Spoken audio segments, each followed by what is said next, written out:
Buenas noches, hermanos. Es un gusto para mí estar otra vez entre ustedes en esta noche, después de algunos años que no venía por aquí, por Montevideo. Creo que la última vez fue en el año 2017, así que hace más o menos 5 años y pasaron algunas cosas en el medio, ¿verdad? El mundo no es el mismo que hace 5 años atrás, pero la Iglesia del Señor sigue en pie y me alegro mucho de estar entre ustedes. Estuvimos trabajando un poquito con los hermanos de llamada, ha sido una bendición, y también el trato que recibimos, otra bendición realmente, demasiado cariño de parte de los hermanos. Un saludo de Ligia, de mi esposa, para los hermanos y las hermanas, y un saludo de la congregación también, allí en Munro, para la iglesia hace muchos años, querida, aunque no la conozcan todos, de Barrio La Espada. Les pido disculpas por la voz. Estuve grabando algo en esta semana y tengo la voz un poco resentida. Además, venía de levantarme o mejorar de una gripe hace un par de semanas atrás. Así que perdón que la voz no será la mejor, pero esperamos que podamos compartir lo que el Señor nos ha dado. Vamos a 1 Pedro, por favor, el capítulo 4. 1 Pedro, el capítulo 4 y el versículo 7. Vamos a leer unos pocos versículos allí, a considerar lo que el apóstol Pablo nos dice, algunos consejos frente a la urgencia de la hora que vivimos. 1 Pedro, el capítulo 4 y el versículo 7. Dice: mas el fin de todas las cosas se acerca, sed pues sobrios y velad en oración. Y ante todo, tened entre vosotros ferviente amor, porque el amor cubrirá multitud de pecados. Hospedaos los unos a los otros sin murmuraciones. Cada uno, según el don que ha recibido, ministrelo a los otros como buenos administradores de la multiforme gracia de Dios. Si alguno habla, hable conforme a las palabras de Dios. Si alguno ministra, ministre conforme al poder que Dios da, para que en todo sea Dios glorificado por Jesucristo, a quien pertenecen la gloria y el imperio por los siglos de los siglos. Amén. En esta cariñosa carta del apóstol Pedro para hermanos que estaban pasando por un tiempo difícil, un tiempo de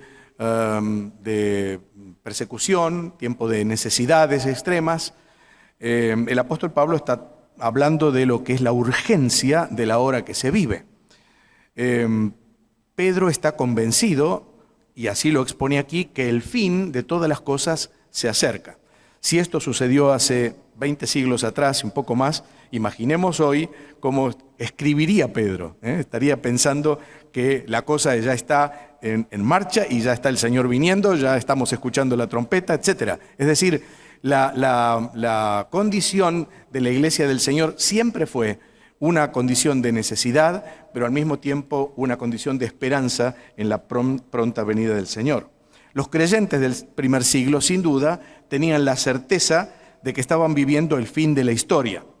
Estaban convencidos de que el Señor venía sin darse cuenta, sin saber que ocurrirían más de 20 siglos para la iglesia de Cristo, que tendría que atravesar por siglos de oscurantismo, de victoria, de claudicación de la fe, de expansión de la fe, de tinieblas doctrinales, de despertar espiritual. Esto no lo sabía Pedro, sin lugar a dudas, pero lo sabemos nosotros que conocemos la historia hacia atrás. Pero lo cierto es que ellos sentían en sus pechos esa promesa que el Señor les había dado: he aquí, vuelvo pronto. Y eso era la motivación de sus vidas. Así que la iglesia del primer siglo vivía en esa permanente expectativa de estar viviendo en los estertores de una sociedad pagana, idólatra, olvidada de Dios, de una sociedad corrompida en la depravación de sus pecados. pero también esperando el sonido de la trompeta de gloria que anunciaría el regreso del Señor y en un instante volar al cielo transformados a la presencia de Dios. Pablo, al mismo tiempo, está diciéndole a los romanos algo parecido. Dice, y esto conociendo el tiempo. Nosotros debemos conocer el tiempo porque la venida del Señor está cerca, porque queda poco tiempo también. Y efectivamente, este tiempo que en la perspectiva bíblica se le llama los últimos tiempos. Los últimos tiempos realmente no son escatológicamente los tiempos que vivimos o los próximos que vendrán, sino el período que ocurre entre la venida del Señor y los sucesos siguientes, los siglos después. Por lo tanto, estamos viviendo, la iglesia siempre vivió en los últimos tiempos. Ocurre que probablemente estemos viviendo los últimos de los últimos. Y esto, viendo el mundo como está, viendo la sociedad como está, evidentemente nos da la pauta de que estamos viviendo, tal vez, como alguien dijo, la última generación de la historia. Esto sería fantástico. Esto quiere decir que en un momento determinado no veremos la muerte, sino que el Señor nos va a llevar, y eso sería glorioso para todos. El apóstol Pablo dice que estos tiempos últimos son tiempos peligrosos. Y ustedes saben muy bien que la palabra peligrosos allí es una palabra que se puede inclusive traducir como feroces. Inclusive feroces en gran manera. Por lo tanto, estos tiempos son malos, son insanos para la iglesia del Señor, porque vemos que ha crecido la maldad, definitivamente, la impiedad, porque vemos un mundo cada vez más mundano, porque vemos una fe que es menos ferviente, porque observamos la sociedad humana y pensamos que está entrando, si no está ya de lleno, en lo que se llama la Biblia, la gran apostasía. Por lo tanto, la palabra de Dios nos dice que a nosotros, y esto lo dice el apóstol Pablo también, nos han alcanzado los fines de los siglos. A usted y a mí, a vos y a mí, nos han alcanzado los fines de los siglos. Debemos estar conscientes de eso, porque efectivamente no podemos vivir la vida desaprensivamente, me refiero a la vida cristiana, sin darnos cuenta que el Señor está a las puertas y que efectivamente tal vez estemos viviendo los días en que el mundo se aproxime a su fin. Es verdad, dice la Biblia también que el fin de todas las cosas se acerca, pero fíjese que esa palabra se acerca, en el original es un poco más enfática, dice se ha acercado. El fin de todas las cosas se ha acercado, está entre nosotros, está entre nosotros. Por lo tanto, es una realidad tangible, una realidad inexorable para la iglesia del Señor, y a nosotros nos ha tocado vivir en esta época. Una época que puede ser la más gloriosa, pero al mismo tiempo también una época que podría ser la más difícil. Alguien dijo que si aparecieran entre nosotros los santos del Antiguo Testamento o los santos de la iglesia primitiva, nosotros nos pondríamos de pie ante ellos. Pero alguien dijo, me parece que sería al revés. Ellos se pondrían de pie delante de nosotros. No sé qué tan cierto es esto, pero sé que los tiempos que estamos viviendo, hermanos, no son tiempos fáciles. Tal vez no haya todavía, lo voy a decir otra vez, todavía la persecución personal que tuvieron los creyentes del primer siglo y los siglos sucesivos. Pero tal vez hay un problema intelectual, un problema de la mente que ellos tal vez no tuvieron. Y esas ideologías que hay hoy en día y toda esa avalancha de persecución mental que el diablo tiene, efectivamente está impactando en la iglesia de hoy. A veces pienso en los niños de la escuela dominical, o pienso saben que vamos a tener un nietito pronto, con Janina, que es uruguaya, así que vamos a tener un argentino-uruguayo ahí, no sé qué va a ser eso, pero de todos modos, y yo pienso en él, créanme, y digo, ¿en qué mundo va a venir este crío? ¿En qué mundo va a vivir este niño? Porque si ahora es malo y las cosas van de mal en peor, no sé, dentro de 15 años, cuando sea un adolescente, si Dios permite y el Señor no viene, cómo va a encontrar el mundo ese niño, o los niños que tenemos, o los adolescentes que tenemos, etcétera, etcétera. Ahora, el apóstol Pedro dice que debemos vivir en esta hora crucial y alguien dijo, en fin de cuentas, esto se va a terminar pronto. Así que hay que mantener sana la cabeza, caliente el corazón y fiel en el cumplimiento del ministerio que a cada uno le haya sido asignado. Creo que es así. Hay que tener sana la cabeza y caliente el corazón, y luego trabajar para el Señor en el ministerio que Él nos ha dado. Hay varias cosas que hemos leído aquí en este pasaje. Yo quiero tomarlas muy brevemente. El pasaje da para un estudio mucho más profundo, definitivamente, pero vamos a mirar simplemente en esta noche algunas ideas sobre lo que Pablo está diciendo aquí, que son actitudes que la iglesia o que el cristiano debería tener en estos últimos tiempos que nos toca vivir.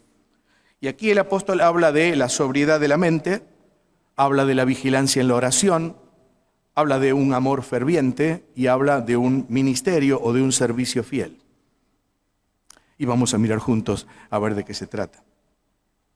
En primer lugar, la sobriedad de la mente. Dice en el versículo 7, mas el fin de todas las cosas se acerca, se ha acercado. Sed, pues, sobrios. La palabra que utiliza aquí el apóstol es muy interesante porque se traduce como pensar o sentir o ser prudentes, me refiero a la palabra sobrios, ¿verdad? O templados, o tener la mente sana. Pero en el sentido práctico de la palabra. Es decir, tiene que ver con la vida, tiene que ver con la conducta, tiene que ver con la actitud de cada creyente. Por eso también se puede traducir como poner la mira o también como ocuparse, ser sobrio. Estar sobrio se usaba como contraposición a estar ebrio. Digo estar sobrio. Pero luego su significado fue mutando y entonces el concepto aquí no es de estar sobrio, sino de ser sobrio, que no es lo mismo. La sobriedad en las Escrituras se refieren a la actitud seria de nuestra mente. Y tiene que ver con nuestra perspectiva de la vida. ¿Cómo vemos la vida? ¿Cómo vemos transcurrir la vida? ¿Cómo vemos el mundo y cómo el mundo vive?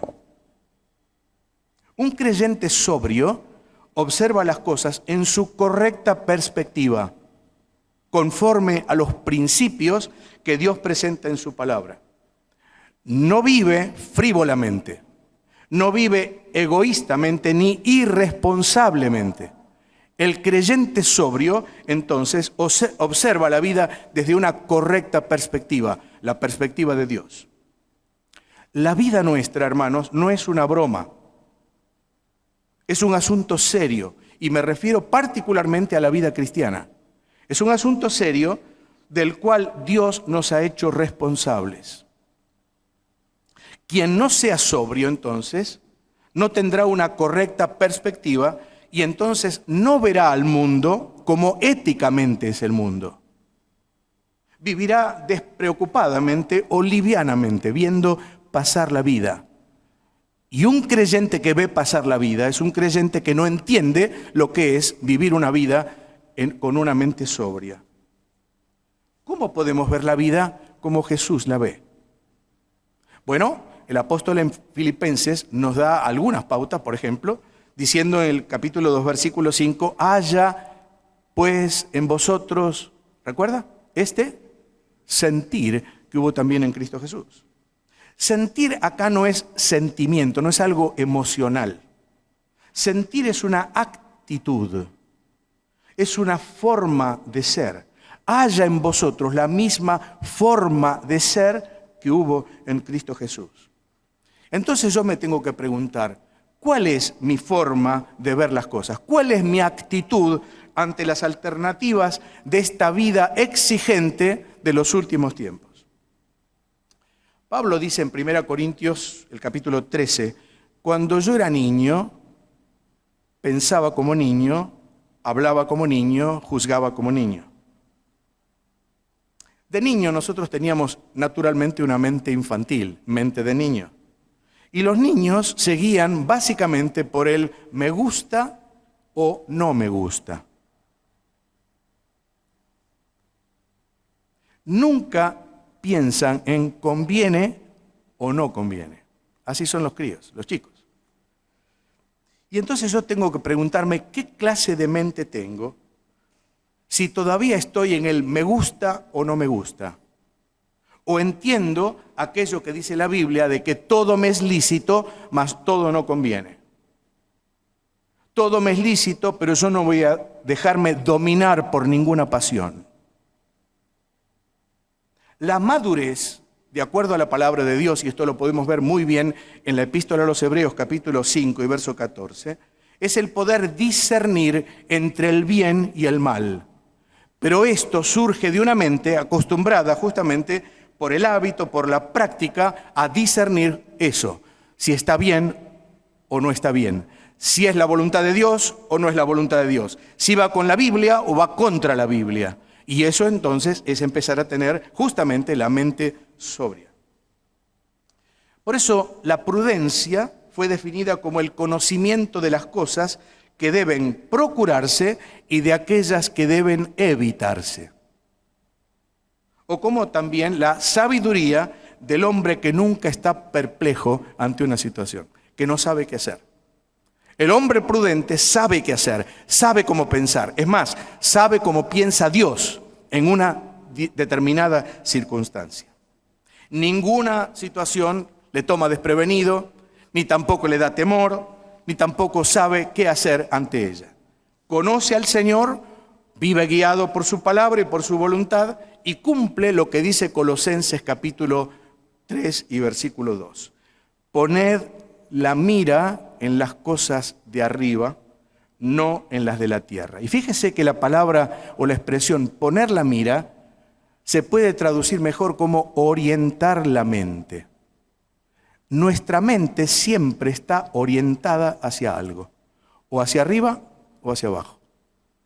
Ahora no, porque la televisión viene por cable en general, pero hace muchos años nosotros teníamos la televisión y teníamos la antena de la televisión. Y yo me acuerdo mucho cuando fue la primera vez que, estaba el televisor abajo y mi padre se sube al techo y estaba a los gritos allá. Los que peinan canas como yo se tienen que acordar. Y entonces ponía para acá y decía, no, hace lluvia. Y para allá, hasta que encontraba exactamente la orientación y ahí quedaba. Y no se tocaba más. Eso es la idea del apóstol. Orientar la mente ¿hacia dónde? ¿Hacia las cosas de arriba o hacia las cosas de abajo? La pregunta es entonces, ¿hacia dónde está orientada nuestra mente? ¿Cuáles son mis intereses? ¿Cuáles son mis preocupaciones, mis propósitos, mis prioridades en la vida cristiana? ¿Cuáles son? El apóstol Pedro emplea otro término en el capítulo 1 y versículo 13 y dice, ceñid los lomos de vuestro entendimiento, ¿recuerdan? Sed sobrios, otra vez, y esperad por completo la gracia que se os traerá cuando Jesucristo sea manifestado. Entendían muy bien los del primer siglo esa expresión, porque para el deporte o para el trabajo o para la guerra tenían que ceñirse los lomos, tenían que sujetar esos vestidos para que no fueran un impedimento. Y lo que necesitamos es justamente estar preparados en nuestra vida cristiana, ciñendo los lomos de nuestro entendimiento, teniendo la mente en control. ¿Entiende, hermano? ¿Entendemos? Teniendo nuestra mente en control. Pero además, la pregunta sería esto, ¿quién dirige mi mente?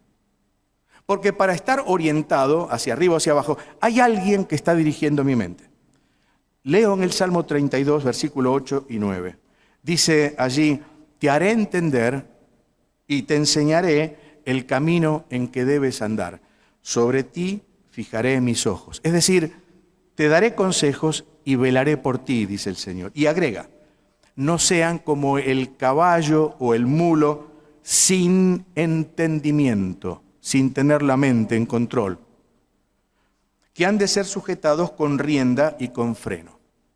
Muchas veces los creyentes somos así, sin entendimiento, o mejor, sin discernimiento.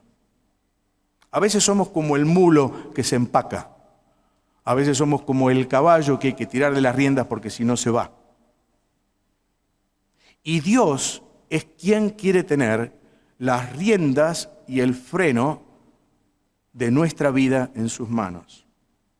Esa es la tarea del Espíritu Santo. Siempre me acuerdo un hermano que contó una vez una experiencia de un sueño que había tenido un joven que soñó que iba en una carreta, como en las viejas películas del oeste, y esa carreta en un momento determinado se desbocaba. Los caballos se desbocaban y iban, se imaginan a dónde iban las películas, las carretas que se desbocaban, ¿no?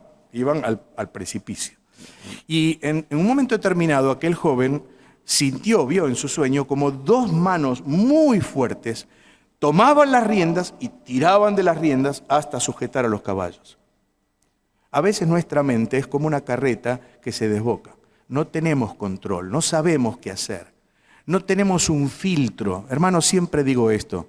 Para ver televisión o Netflix o lo que fuera, pongamos un filtro en nuestra vida. Es necesario un filtro, filtrar, que no entre cualquier cosa, tener la mente en control, pero no por nuestra fuerza, sino permitir que el Espíritu Santo tenga el control de nuestra mente y con ello de nuestra vida. Esa escritora, especialmente para damas, que es Joyce Meyer, dijo una cosa interesante. Dice, hay una guerra y el campo de batalla es tu mente. Pero agrega, la buena noticia es que Dios está de tu lado. El campo de batalla en la vida del creyente, en la actitud del creyente, en las decisiones del creyente, es la mente. Allí es donde trabaja Satanás, allí es donde penetra el mundo, allí es donde hace estragos muchas veces. Y ahí es donde necesitamos ser sobrios, de modo tal que el Espíritu Santo controle nuestra mente. Así que la expresión sed pues sobrios indica un carácter juicioso, prudente, sensato, una mente sana que es mantenida a salvo, una mente despejada de cosas que la perturben, que la emboten. Al contrario, una mente que mantiene su cordura dirigida, gobernada, controlada por el Espíritu Santo. Sed sobrios. Segunda cosa, creo que tengo que apurar. Uno se entusiasma con la palabra porque es tan rica en cuestiones, pero vamos a hacerlo lo más sencillo posible. Segunda cosa es velar en oración. Dice allí, sed pues sobrios y velad en oración. Pedro no olvidó esa palabra velar, la tiene en su mente sin duda, porque seguramente recuerda la expresión del Señor, el consejo del Señor, cuando dijo allí, mirad, velad y orad, ¿para qué? Para que no entréis en tentación.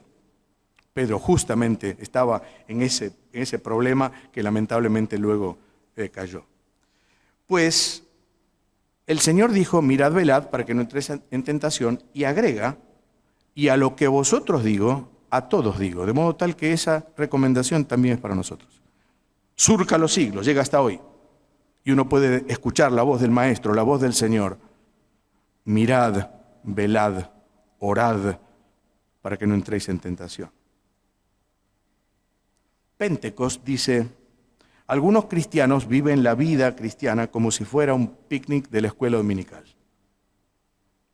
sin pensar lo que es, sin pensar la profundidad que tiene, los riesgos que tiene.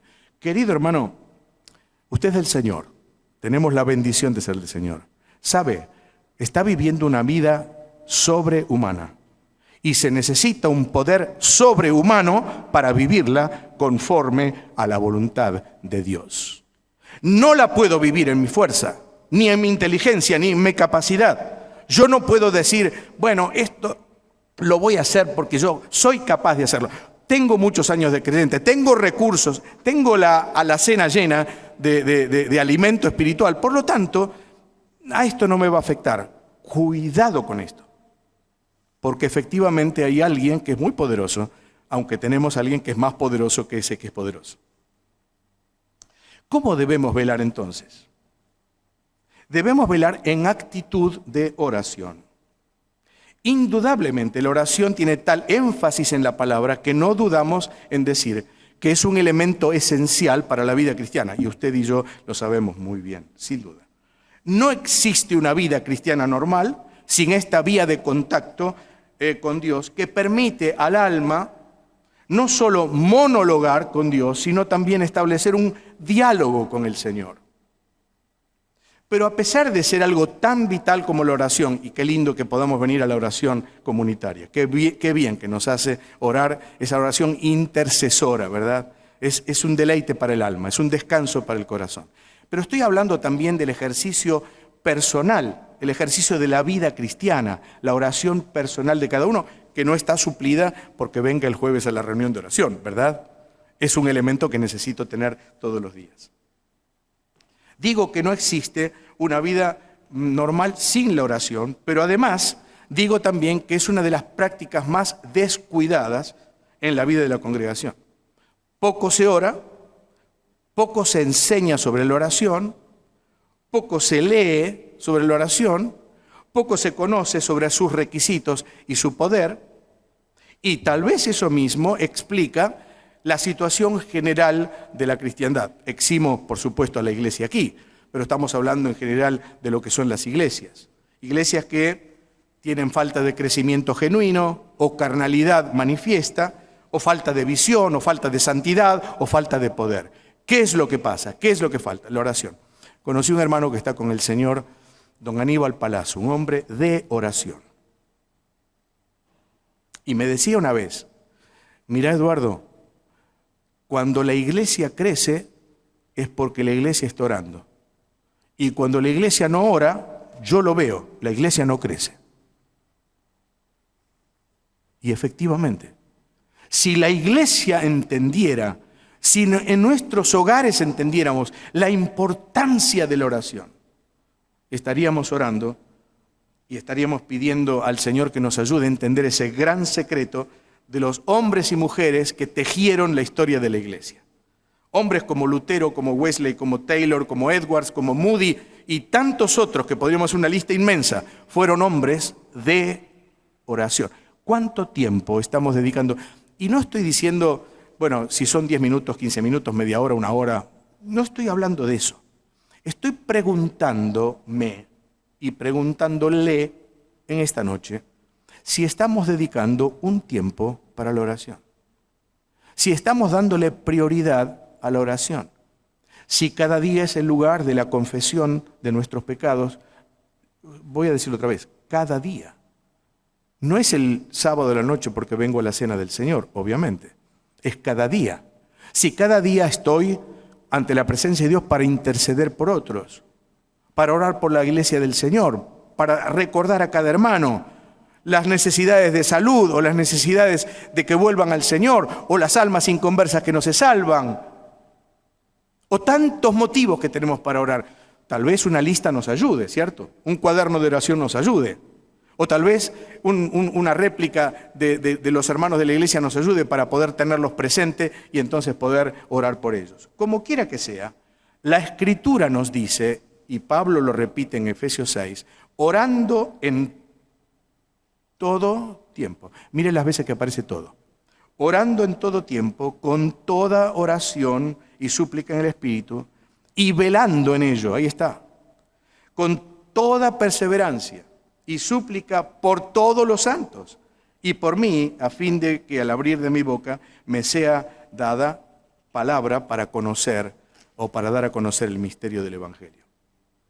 Evidentemente, Pablo nos está enseñando la preeminencia de la oración, por eso dice todo tiempo, y la potencia de la oración, y por eso dice toda oración y súplica en el Espíritu. Y además la perseverancia de la oración, y dice velando en ello, con toda perseverancia.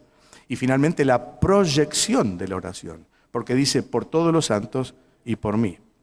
Una lección de oración. La primera condición necesaria para orar es el deseo no de obtener lo que queremos, sino de descubrir la voluntad de Dios para nosotros.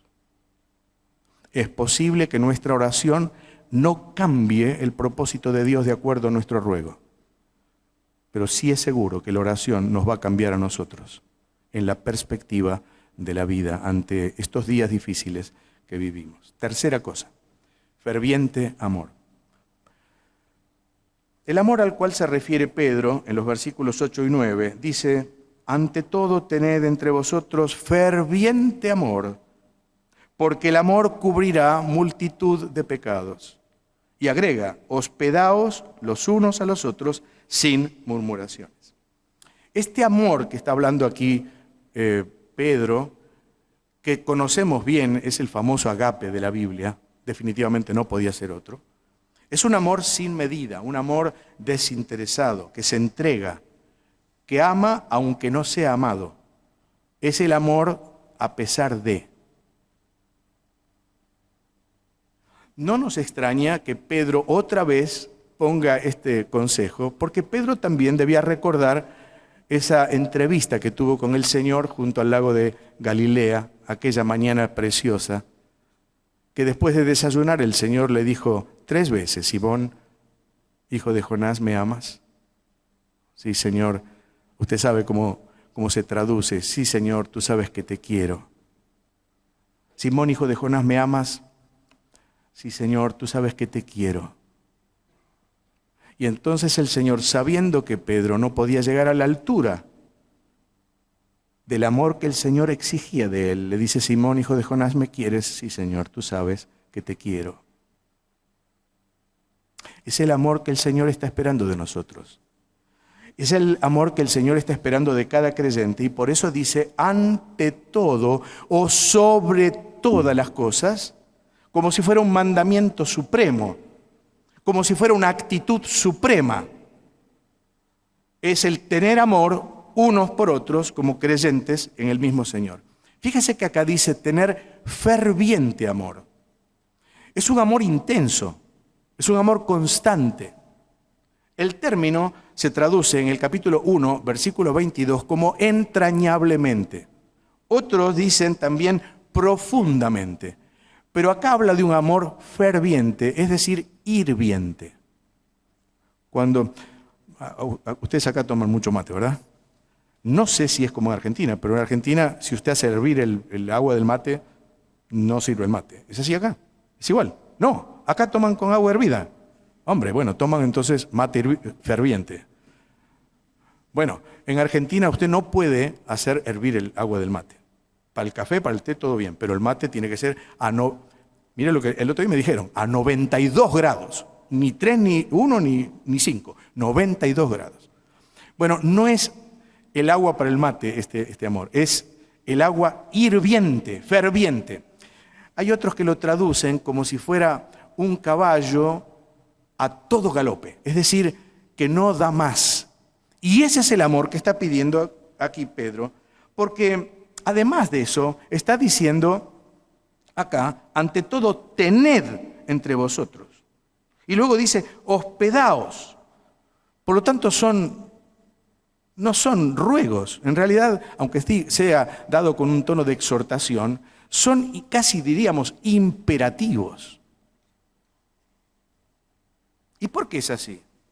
Porque efectivamente se nos manda amar, porque el amor que piden acá no es un amor emocional. El amor emocional es el amor, bueno, te amo, pero después si me haces algo ya no te amo.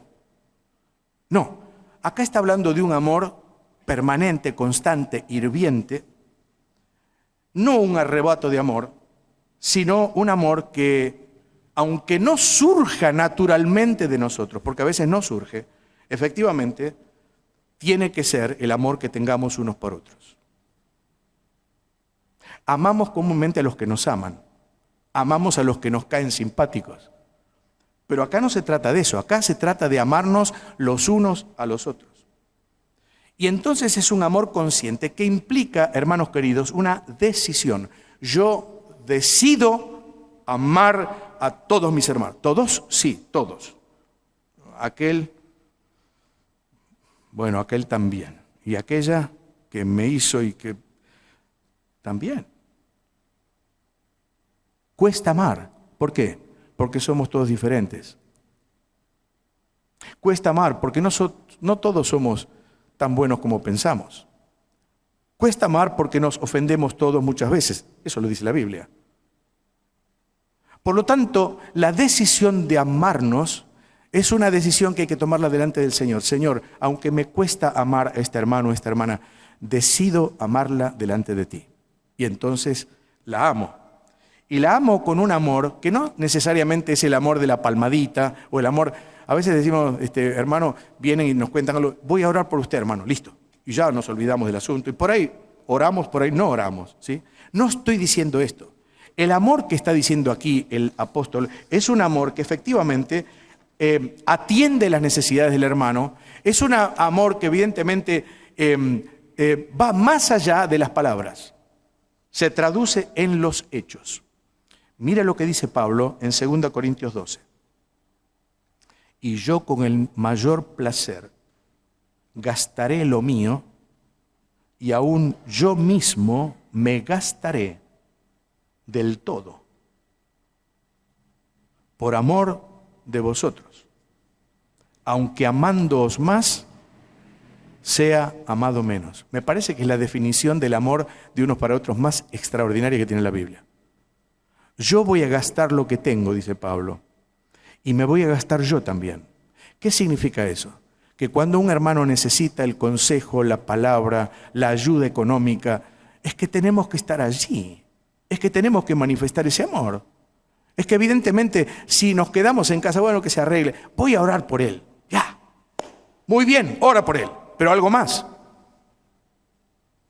Dice, me voy a gastar yo, y el asunto es así, aunque amándoos más, sea amado menos, no me importa. Si me aman menos, igual voy a seguir amando. ¿Por qué? Porque decido amar a todos los hermanos. No es fácil amar así, pero debemos entender que debemos amar como Cristo nos amó o también como Dios nos amó en Cristo. ¿Y cómo dice aquí una expresión del amor? Voy terminando. El amor, dice, cubrirá multitud de pecados. Se puede entender esto de tres formas. El amor de Dios cubre multitud de nuestros pecados. Ese versículo lo puedo entender así. Bueno, el amor de Dios cubre la multitud de nuestros pecados. Puedo entenderlo así, como el amor nuestro cubre multitud de pecados nuestros. En el sentido de que si nosotros perdonamos a otros, Dios nos perdona a nosotros. Pero me parece que no es el sentido. Aquí ustedes creo que lo entienden igual. El significado más cercano es que nuestro amor es capaz de pasar por alto muchos pecados de los demás. Usted sabe, hay hermanos que son como Cam. ¿Recuerda a los hijos de Noé? Cam vio la desnudez de su padre y la vio. Pero Sem y Jafet tuvieron otra actitud. Fueron hacia atrás y cubrieron la desnudez del padre. ¿Qué clase de creyentes somos? ¿Como Cam o como los otros dos? Porque el que mira la desnudez de un hermano está muchas veces dispuesto a criticar al hermano. Y no se trata de eso, se trata de cubrir multitud de pecados, de tapar. Tiene que ver mucho con el amor, tiene que ver mucho con ese amor de 1 Corintios 13, porque dice el amor es sufrido y además dice el amor todo lo sufre. Y sufrir allí, querido hermano, quiere decir cubrir, disculpar o disimular. Ahora, yo no estoy obligado a amar los errores del hermano, pero sí estoy obligado a amar al hermano con sus errores. ¿Me entiende la diferencia? Esto no quiere decir que no tengamos que reconvenir a alguno, o inclusive disciplinar a alguno, pero el amor hacia el hermano no puede variar. Y aunque él me ame menos, yo tengo que decidir amarlo.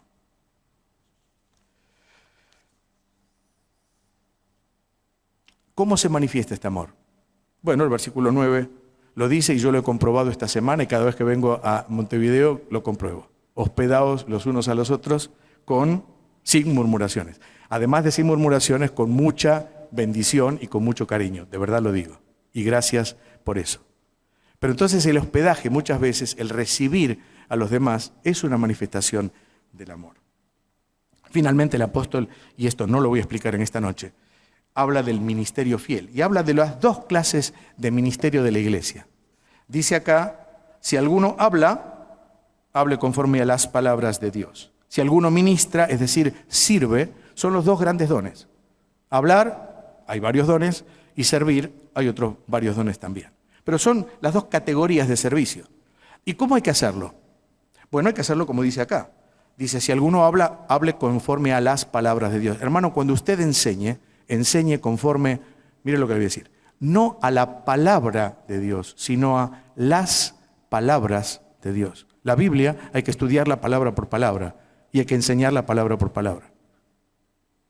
No es la palabra, aunque sí es la palabra, sino las palabras de Dios. Así se enseña la Biblia, pero se enseña desde los niños, ¿ah? No se trata de solamente los predicadores o ancianos o lo que fuera. Pero si usted sirve, dice, sirve, tiene que servir conforme al poder que Dios da. Ni le cuento lo que significa esa palabra poder. Es la misma palabra que se utiliza para la resurrección de Cristo. Es la misma palabra que se utiliza para cuando el Señor venga y nos lleve con Él. Se necesita todo el poder para servir a los hermanos, a hacer las tareas más elementales. Sí, recuerde Hechos 6, las condiciones que tenían que tener aquellos varones simplemente para administrar dinero.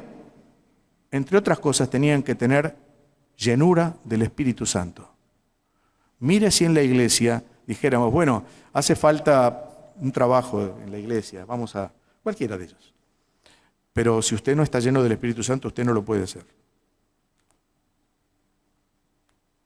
Yo no sé, en la mía, ¿cuántos quedarían? Quedaríamos. Pero es que es así. Ministre conforme al poder que Dios da. ¿Y para qué? Para que en todo sea Dios glorificado por Jesucristo.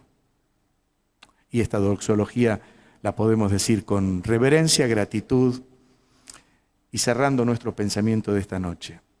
Para que en todo sea glorificado Jesucristo, a quien pertenece la gloria y el imperio, por los siglos de los siglos.